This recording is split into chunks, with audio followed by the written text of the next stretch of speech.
Assalamu alaikum friends, this is me Muhammad Abu Bakar. Welcome to back my YouTube channel. Today we will discuss about what's health and what's models of health. So let's start. Health is a state of complete physical, social, mental well-being and not merely the absence of disease and infirmity. World Health Organization ने जो health की definition की उसके according वो कहता है कि ये एक कंप्लीट जो है स्टेट है, कंप्लीट हालत है, मुकम्मल हालत है फिजिकली, सोशली और मेंटली वेलबींग की। ना कि एक बंदे के अंदर बीमारी का ना होना या माजूरी का ना होना। ये नहीं कि अगर एक बंदा है, एक इंडिविजुअल है, एक पर्सन है, उसमें बीमारी नहीं है या उसके अंदर किसी किस्म की माजूरी नहीं है तो वो हेल्दी है। नहीं, ये क्लियर हेल्थ नहीं है। हेल्दी एक पर्सन तब होगा जब वो फिजिकली, सोशली और मेंटली ठीक होगा। अब एक इंडिविजुअल हमारे पास है जिसको डिजीज तो कोई नहीं है, बीमारी कोई नहीं है, लेकिन फिजिकली वो सेट नहीं है, उसकी बॉडी के अंदर कोई इशू है, तो तब वो क्या होगा? He will be unhealthy physically, he will be physically unhealthy, वो फिजिकली अनहेल्दी होगा। अगर एक बंदे को मेंटली सेटिस्फेक्शन नहीं है या मेंटली तौर पे, ज़हनी तौर पे वो खुद को कहीं पर एडजस्ट नहीं कर पाता, किसी चीज़ को लर्न नहीं कर पाता, किसी चीज़ को सीख नहीं पाता, तो क्या होगा कि वो मेंटली तौर पे अनहेल्दी होगा। अगर एक पर्सन है वो सोशली, उसको प्रॉब्लम है, सोशली मतलब वो किसी इन्वायरमेंट के अंदर जाता है, वहाँ पे खुद को एडजस्ट नहीं कर पाता, या उसको इकोनॉमिकली प्रॉब्लम है, कल्चरली प्रॉब्लम है, पॉलिटिकली प्रॉब्लम है, तो तब भी वो क्या होगा? वो सोशली अनहेल्दी होगा। और जो मेन चीज़ हेल्थ के अंदर रोल प्ले करती है दैट इज स्पिरिचुअलिटी। एक बंदा जिसको कल्बी सुकून नहीं है, अंदरूनी सुकून नहीं है, तो वो क्या होगा? वो स्पिरिचुअली अनहेल्दी होगा। तो जब ये सारे फैक्टर्स मिलते हैं तब एक पर्सन जो है क्या है? हेल्दी बनता है। ना कि एक बंदा है उसके कोई किसी किस्म की बीमारी नहीं है तो वो हेल्दी ही होगा। बाकी हेल्थ हर पर्सन का एक बेसिक राइट है जो कि उसको एंजॉय करना चाहिए। हर इंसान का ये हक हासिल है कि वो अपनी जो अच्छी हेल्थ एंजॉय करे, अच्छा मतलब कि गुजारा करे। इसके अंदर किसी किस्म की इनइक्वालिटी नहीं होनी चाहिए on the basis of gender की बेस पे या रीजन की बेस पे या कल्चर, किसी चीज़ के बेस पे कोई इनइक्वालिटी नहीं होनी चाहिए। नेक्स्ट हमारे पास है मॉडल्स ऑफ हेल्थ। हेल्थ के मॉडल्स क्या हैं? Biomedical model. बायोमेडिकल मॉडल हमारे पास क्या करता है? ये सबसे पहले क्या करता है कि इसे सिर्फ और सिर्फ हेल्थ रिलेटेड चीज़ें जो हैं उनको डील करता है, उसके अलावा किसी चीज़ को नहीं देखता। मसलन एक बंदे की बॉडी के अंदर कोई डिसीज़ है तो उसको देखेगा, कोई इंजरी है तो उसको देखेगा, उसके अलावा बाकी जो एस्पेक्ट्स होते हैं जैसे कि फिजिकली, मेंटली, सोशली, स्पिरिचुअली, ये नहीं देखता। अब इस मॉडल के काजेज क्या बनते हैं? वायरस इसका काज बनता है, उसके अलावा बैक्टीरिया इसका काज बनता है। नेक्स्ट हमारा एक इंडिविजुअल का इम्यून सिस्टम होता है, जो मुदाफ़ाती निज़ाम होता है, वो इस चीज़ का काज बनता है। क्योंकि जब एक बंदे का इम्यून सिस्टम वीक होता है तब फॉरेन एजेंट्स जो है उस पर अटैक करके उसके जो सिस्टम होता है उसको डिस्टर्ब करते हैं। इस चीज़ का रिस्पॉन्सिबल कौन है? ये चीज़ किस वजह से फैलती है? ये जो बायोमेडिकल मॉडल है, इसके अंदर जो डिजीज़ होते हैं किस वजह से होती हैं?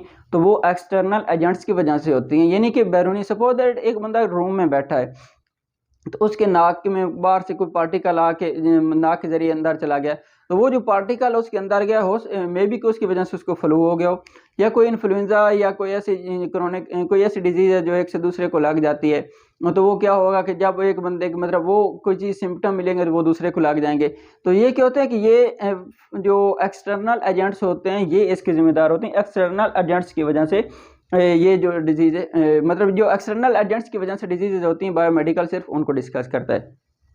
नेक्स्ट हमारे पास इसकी लिमिटेशंस क्या हैं? जैसे कि मैं पहले बता चुका हूँ कि ओनली फिजिकल पार्ट्स जो होते हैं बॉडी का, ओनली फिजिकल एस्पेक्ट जो होते हैं उनको डील कर रहा होता है। ये इंसान की जो मेंटल लेवल है, उसकी जो स्पिरिचुअलिटी है उसको डिस्कस नहीं करता। उसका जो सोशली या कल्चरली जो भी होते हैं ना, उन चीज़ों को ये मॉडल डिस्कस नहीं करता। नेक्स्ट हमारे पास है सोशल मॉडल। सोशल मॉडल क्या होता है? एक बंदे का किसी चीज़ किसी जगह पे, किसी चीज़ पे, किसी इन्वायरमेंट के अंदर खुद को एडजस्ट कर लेना। ये किन चीज़ों को एग्जामिन करता है? सोशली एक बंदे का क्या रिलेशन है, एक बंदे का इंटरकनेक्शन कितनी क्या है, एक बंदे की बॉन्डिंग कितनी स्ट्रांग है उसकी बात करता है। कल्चरली उसके साथ क्या हिसाब किताब है उसको डील करता है। इकोनॉमिक, एक बंदे का इकोनॉमी लेवल क्या है, जो एक पर्सन का इकोनॉमी लेवल होता है, ये जो सोशल मॉडल होता है उसके साथ डील करता है। उसके अलावा पॉलिटिकल या इन्वायरमेंटल फैक्टर उस पर क्या क्या हैं, ये इन सारी चीज़ों को जो सोशल मॉडल होता है वो हैंडल करता है कि ये सारी चीज़ें एक इंडिविजुअल की हेल्थ के अंदर कैसे रोल प्ले करती हैं। नेक्स्ट हमारे पास है बायोसाइको सोशल मॉडल, जिसकी शॉर्ट फॉर्म हमारे पास BPS है। ये कंसेप्ट हमें एक साइकेट्रिस्ट जॉर्ज एंगल ने 1977 के अंदर दिया था, जो biopsycho social model of health.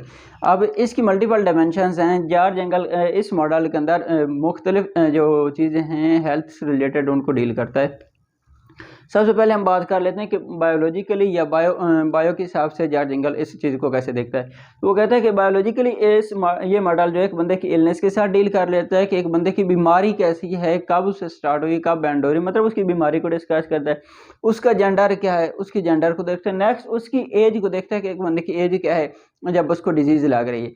Next हमारे पास है साइको मॉडल, साइको के अंदर वो एक बंदे की बिलीफ को देखता है कि एक बंदे का बिलीफ क्या है, उसके अकायद क्या है, वो किस वे ऑफ लाइफ के अकॉर्डिंग चल रहा है, और उसकी परसेप्शन क्या है, एक चीज़ को वो कैसे परसीव करता है, उसके समझने का लेवल क्या है। क्या एक चीज़ अगर वो लर्न कर रहा है तो वो जल्दी लर्न करता है, लेट करता है, या किसी चीज़ को अंडरस्टैंड करने की कोशिश कर रहा है तो वो कितनी जल्दी उस चीज़ को अंडरस्टैंड कर लेता है। नेक्स्ट हमारे पास है सोशली एक बंदे का जो जिस कम्युनिटी के अंदर रह रहा है, जिस सोसाइटी के अंदर रह रहा है, उसके अंदर उसके रिलेशनशिप कैसे हैं, मतलब उसका रिलेशन लोगों के साथ कैसा है, कैसे वो रिलेशन बनाता है, उसकी बॉन्डिंग लोगों के साथ मजबूत है या वीक है, स्ट्रांग है, वीक है, क्या सीन है।